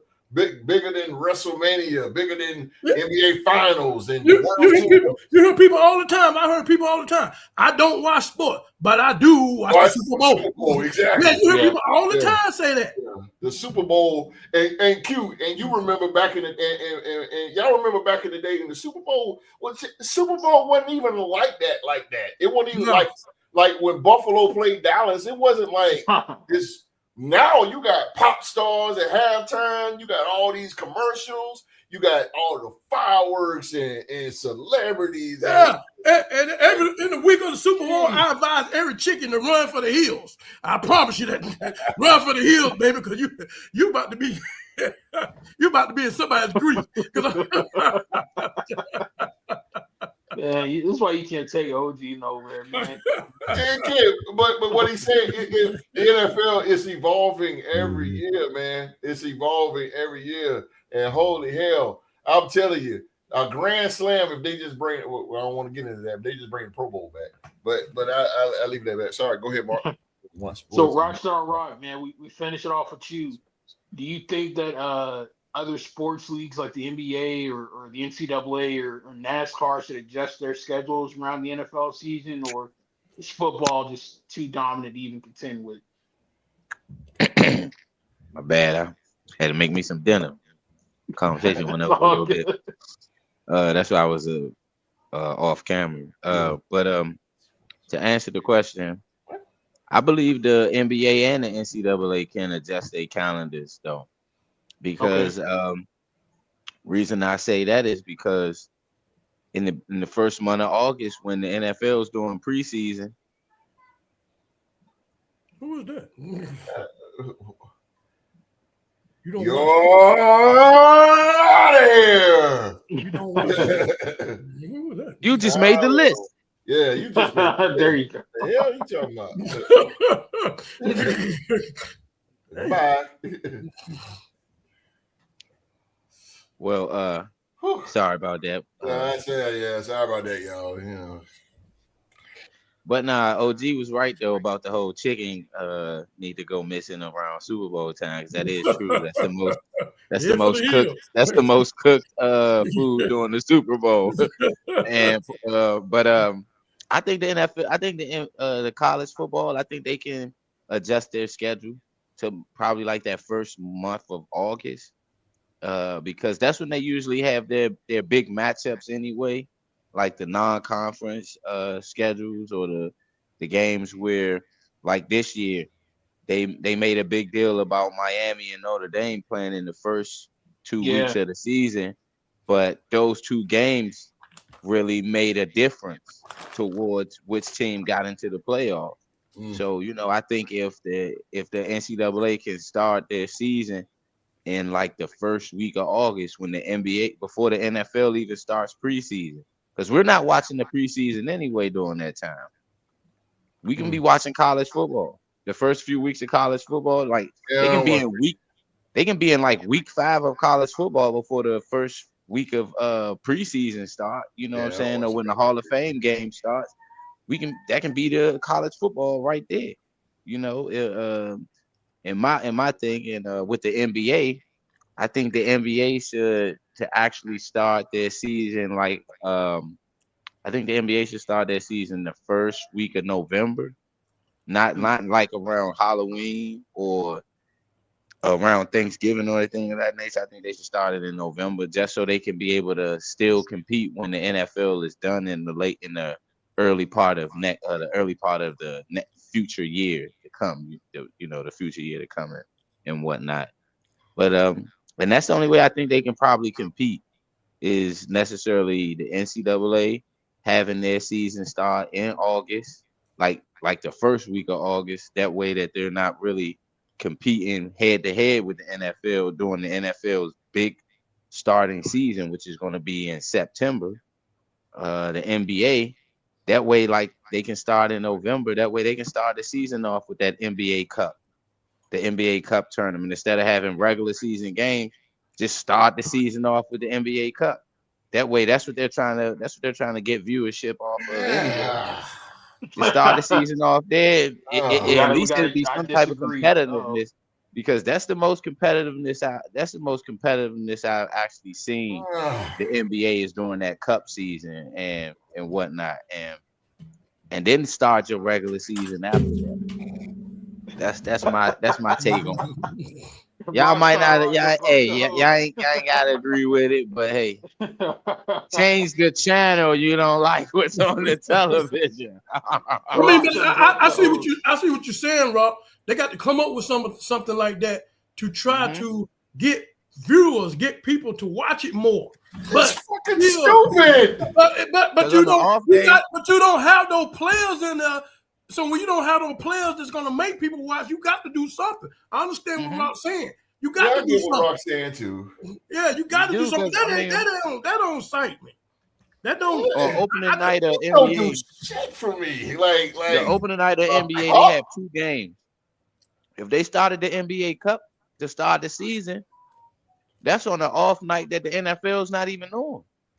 So bro, when they started the Cup. When they started the Cup, they didn't even say like, what's the benefit of it? Like, what is the? What are we doing? Now it counts towards your record. At first, it didn't count towards your regular season record. It was just incentive based. But now the games count towards your regular season. Put money in their pockets, though, host. Yeah, exactly. That's all. But put money in their pockets, like, and it's to expand. It's to expand to get a team in Las Vegas too. That's true too, but it's no explanation for an NBA Cup. There's no benefit for it. All they did was say, okay, you're gonna play for this, and then this group this, then they got them put a whole bunch of paint on the basketball court. That's it. It's just a participation trophy to make the basketball. That's all it is.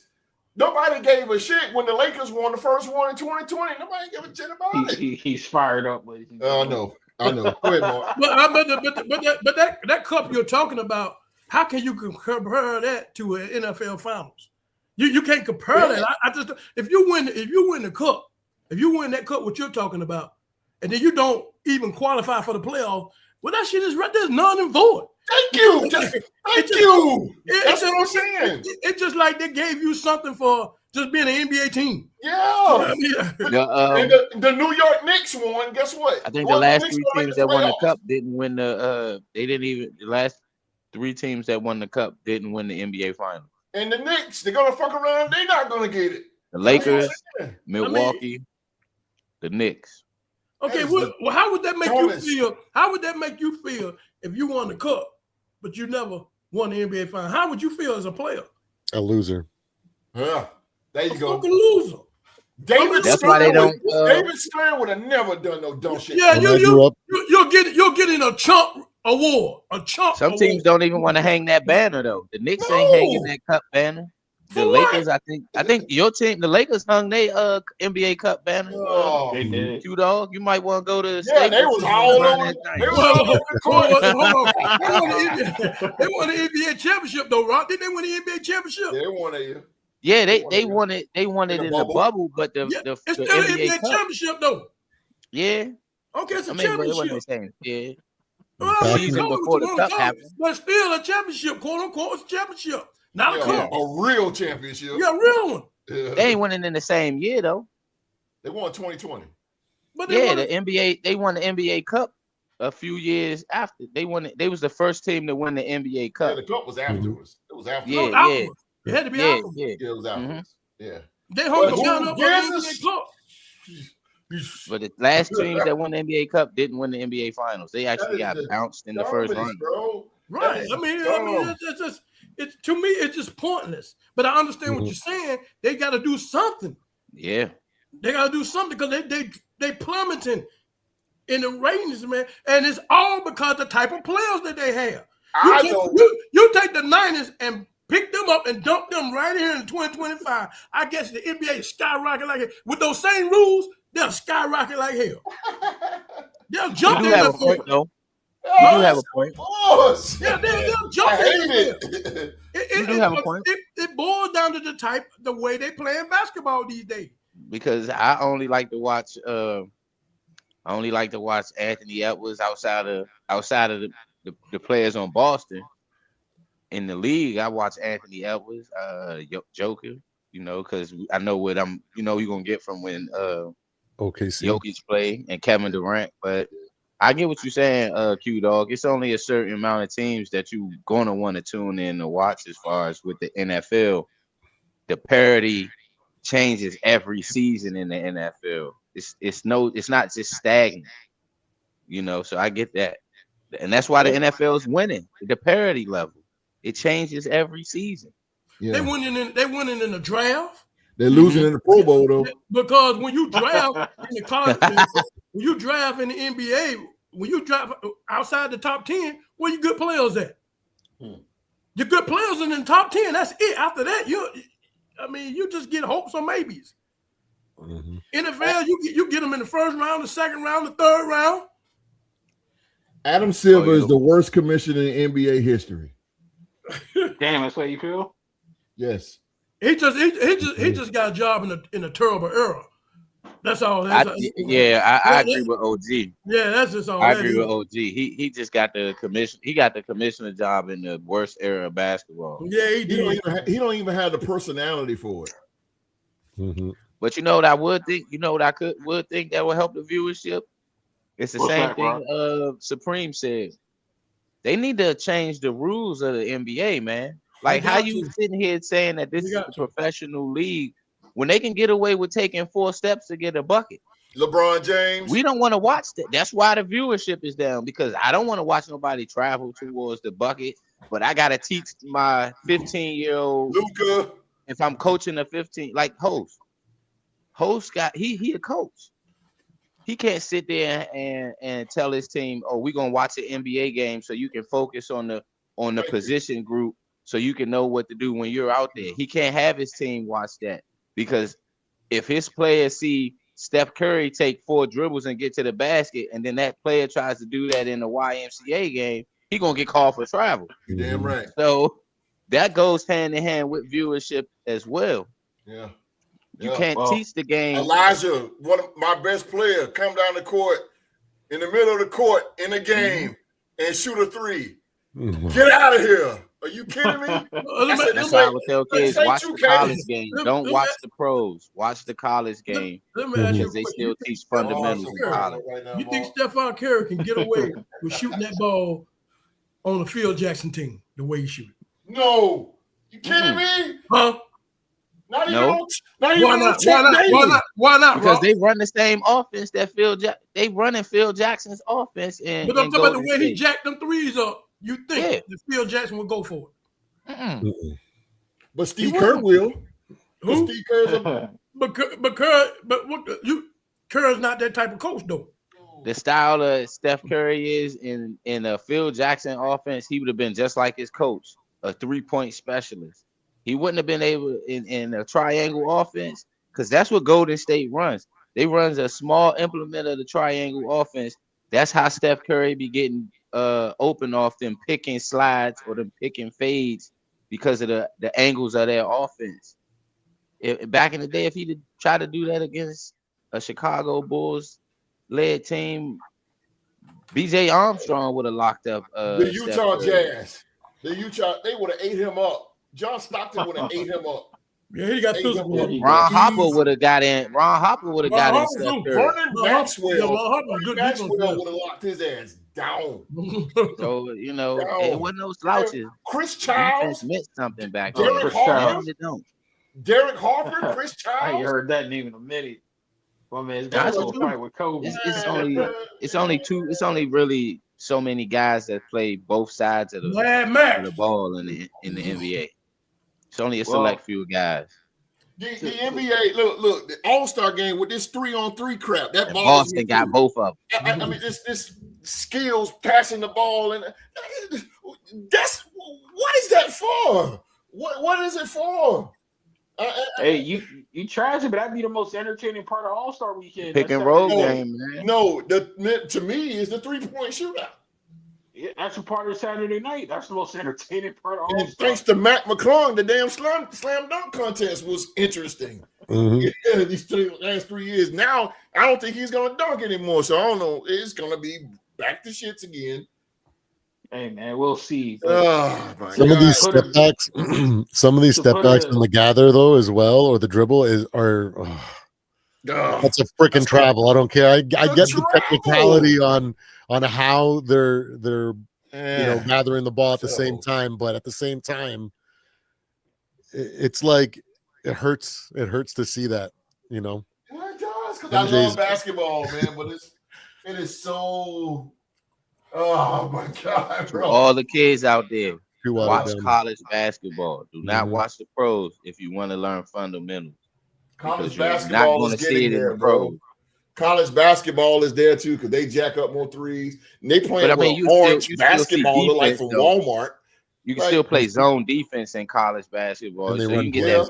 that, the fundamental aspects of the Yeah, game. and you got big man playing big man in college. Yeah, Yeah. you can teach. yeah. You can teach the game to your kids from watching college basketball. No, You can't why? really teach. You That's can't why do I it watch from the college. I NBA. watch college. I don't watch the NBA. No, watch it, man. This No, is fucking stupid, man. Terrible. It's just dumb stuff that goes on. It is dumb. There's no Well- way David Robinson is going to take the ball down court and run a play. You kidding me? Oh, It's Shut up, ironic Rose. that Okay. they're saying all of this, and they kind of put a bow on it. please hurry. These ratings, even though they were horrible compared to the NFL, statistically they were the highest ratings that the NBA has had on Christmas since 2010. So it was their Ooh. highest Oh, Christmas God. Day in 15 years, and they got obliterated by the NFL. But Oh, God. that's the way it goes sometimes, man. I appreciate the guys for having the conversation here with me.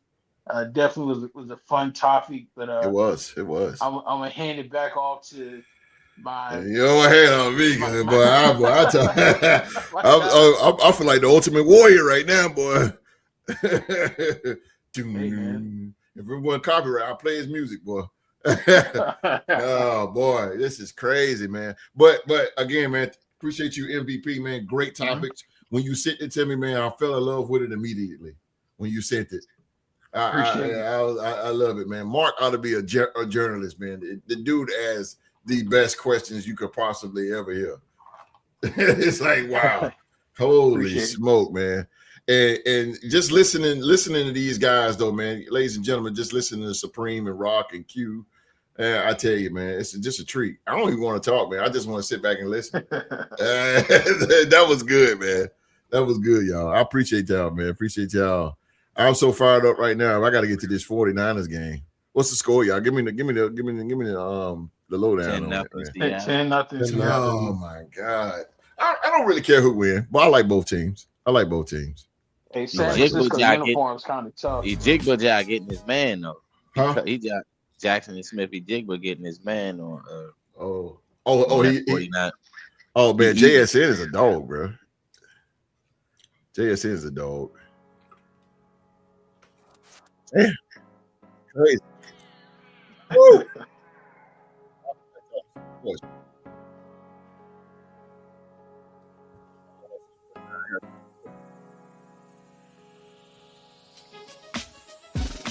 Damn. NBA suck, y'all.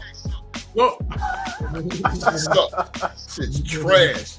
That shit is garbage. If you're watching this show, host said it. The NBA sucks. Adam Silver, you suck. Terrible. Business decisions my ass. The NBA NBA go back to let them play zone and back to the basket. They'll be all right. If they call travel, Hand check. let the defense Hand go check. back to playing zone and hand checking. The NBA be all right. And you can keep the same style of play, but y'all just gotta add more physicality to the game. That's going to increase viewership. That's why I fell in love with I got a Oklahoma City and Minnesota. I got a question. Supreme, when we on Supreme? Tuesday, 8 p.m. season finale. Okay, I sent you the link. Okay. For 1 week 17. I just want to know. Oh yeah. Really, bro? I just got Give me a- church stuff on Monday nights, bro. I just can't do Monday nights. It's all. That's what's up, man. That's what's up. I'm so goddamn fried. All right. You guys aren't at 7 though. You guys should be done by the time we're on What, Tuesday? Tuesday. Yeah. Yeah. I don't think the NBA will ever get back. No. You don't think so? No. I don't think Fuck they'll- no. Oh wow. Because you got too many crybabies. These guys are complaining about playing 20 games in a row. Might well let it go. Go the European style in order to get back to how we Fucking want bullshit, man. Joel Yeah, I Embiid. mean, you gotta watch it overseas. You gotta watch it overseas to get back. I watched to the 76ers the other night, and that was a treat. I'm about to wipe my damn eyes. I seen Paul George on the court. I said, "Oh shit, Paul George! He washed. Oh my god, Yeah, man. Paul George is washed. in the game, and I seen it. I don't really watch the NBA until like the last 20% of the season, and I watch highlights all the way up until then because it's just boring. It's Yeah. not fun. It's gone. It's only at the very end of the season when they actually start playing hard. Was you all in during that year Kawhi was up there? I actually, when Kawhi got traded to us, I was like, we're winning the championship, and I didn't watch until the last 15 games of the season just to see how it played out. Hey, yo. And that then I man watched took every over game of that the playoffs that season. team. You talk about somebody impacting the whole damn country. Kawhi Leonard impacted that whole. yeah. That He man impacted the whole country of Canada. When He's he the came to Canadian hero. I Toronto, don't man. care that what he's doing to ruin his legacy over in LA, but to us, he's a king. Out there. he like he the closest thing to Absolutely, God. man. Vince Carter. It's Vince Carter and Kawhi. Vince Carter, Yeah, that's the other guy for us too. Yeah, that is true. That is Like freaking, if you think about it, like we have one basketball team, right? So our odds of winning a championship is smaller than, as for a country, is way smaller than everybody else. You guys almost always. So it's like we're battling all of the U.S. with just one team, and then we actually won. We had like the smallest chance, and we did it. And it was oh man.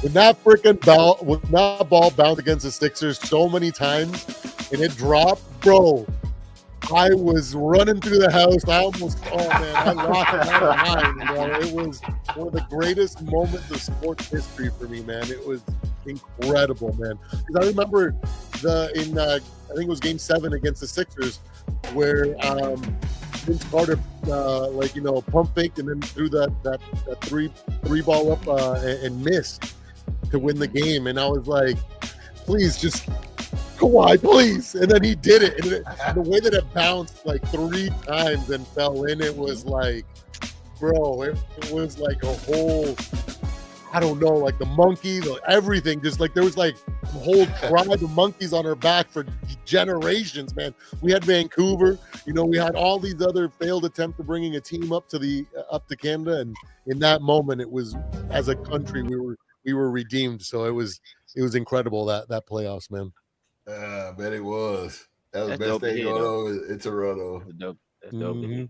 Yeah. That's Because we hear personal experiences all the time from being here for our sports teams. To actually know somebody from Canada and right. for y'all to win a championship in a sport that's not necessarily the home country's homeland sport. You know what I mean? Yeah. Right. The NBA might take a little bit of notice to what Toronto does up here, right? Because we got Raptor Park. We like tailgate like football games up here. We love our basketball. The WNBA about to get a team in Toronto. Hey, how far are you from Montreal? Montreal about 8 hours, 7 to 8 hours. I'm like 2.5 hours. I seen a documentary on the Expos. So you saw that joint too? Yeah. I watched that today, man. That joint was good. Yeah, it's good. But they came to that before they became. I gotta hear that. But it's some bullshit because they talking about how the Expos is good. No, they wasn't, because my Braves used to smack them every year. Get out of here. I don't know, bro. They They was talking. They talk about them Braves in that documentary, dog. I seen it. That's what pissed me off. My wife, she was like, "Calm down." I ain't coming down. It's bullshit. They ain't beat us like that. Get out of here. The Expos? Come on, bro. They was garbage. The original Vladimir, man. You got a beautiful stadium, though. Oh yeah. I love it. I love that stadium. All right, I'm gonna go watch this game. Try to calm down. All right, ladies and gentlemen, that is our show for tonight, man. As always, we want to thank you for watching another episode of the Real Sports Talk Show. Thank you guys for being part of the show tonight, man. Thank you for being part of the show. Oh my glasses, I can't see. Who won Week 17, host? Oh, Q-Dog.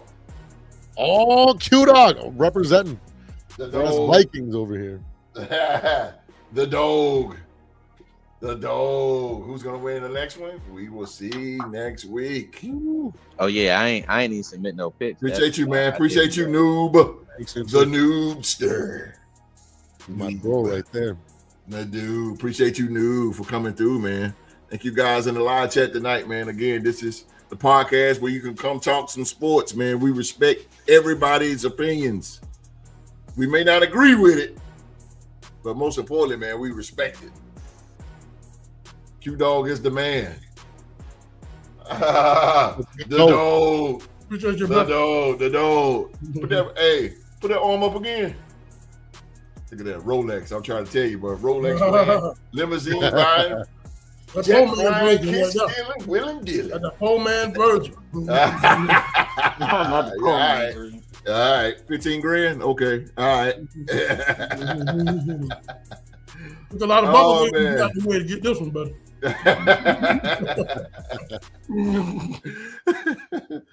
Again, man, thanks the MVP, man, for great topics. The moderator for the night, man. Appreciate you, Mark, for coming Appreciate through, the man. Appreciate opportunity, you, man. man. No doubt, man. Boy, you out. I'm telling you, journalism, man. We're gonna pay for Mark Schooling. Yo. So thank you, man. Thank you, live chat, man. Please hit that like button for us. That like button, man. And it's your first time watching us, man. Hit that subscribe button. If you like the vibe that's going on right here, hit that subscribe button and turn on that bell for all notifications, man. You can watch us each and every single week. Every single week. Oh, man. Mr. Moderator, the MVP. Hey man, Where you at, dog? I'm here. My phone's on the verge of death. I'm sorry. Oh, my goodness.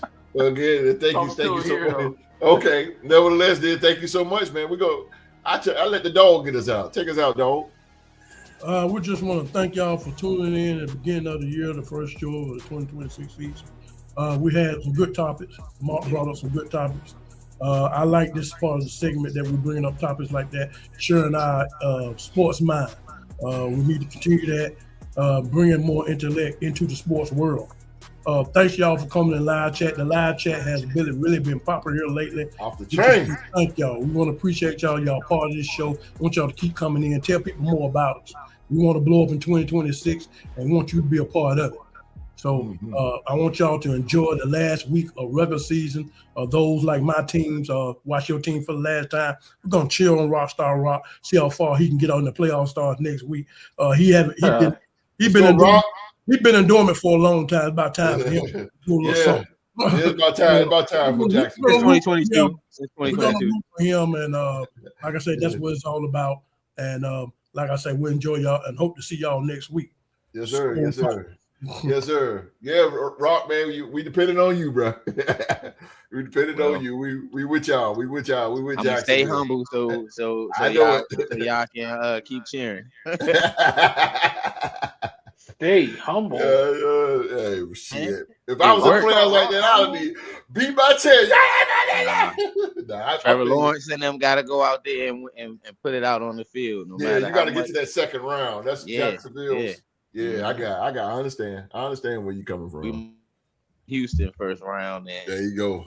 them divisional matchups, third time, that it can go either way. So It can go either way, bro. I feel you on that. I feel you. All right, man. We'll be back next Tuesday. I'm talking about me and the one and only, man, Mr. MVP, Young Mark, man, as we will have the fastest reviews for the final week of the 2025 NFL regular season.